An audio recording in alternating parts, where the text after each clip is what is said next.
Didn't really play cricket or watch cricket growing up. I didn't have a clue what I was doing with it. And when I was about 14, 15, I just held it down there as quick as I could, and I could bowl quicker than everybody else. For a few years, got some opportunities. I've been on a couple of England Lions tours. I played England under-19s, and then when I was 21, probably I suffered my back injury, but we thought we got over it, and I was able to play four-day cricket. I played the first couple of championship games, and then had a reoccurrence of it at the start of last season. Pretty bad kind of couple of days I had. Sat down with the doctors and the chief exec and everybody at Sussex, and they went through my options, and retirement was kind of put on the table and stuff. So that wasn't very nice to hear as kind of a 22-year-old lad.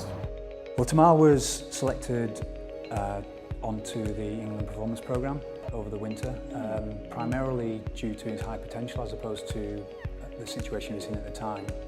He was struggling with this hereditary back issue, and that he essentially needed some extra help and support if he was going to achieve his vast potential. What was absolute necessity was that his body needed to be in a safe position, taking the stress away from his spine, because it's essentially a spinal condition that he's got. And so what we needed to do was to stabilise him as much as possible, but also make him as coordinated as possible, so that when he's moving efficiently and fluently, and in a way that was kind to his own body. Yeah, it's been a lot of trial and error. Kind of Pete Atkinson and Raf Brandon have put my programme together from scratch really. I don't lift any heavy weights at all anymore. I don't do any of that type of thing. So it's all asymmetric loading and balance and coordination. So what this video shows is the technical changes, the changes in running efficiency that Tamal was able to put in place across the winter. And you see on the left, his upper body looks constricted.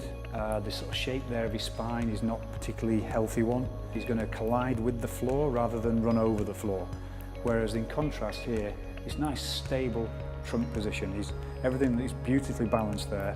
It looks very natural, very fluent, and we've got this situation where this leg, the leg that's off the floor, is in a nice lifted position, and this allows him to just have a lovely efficient motion.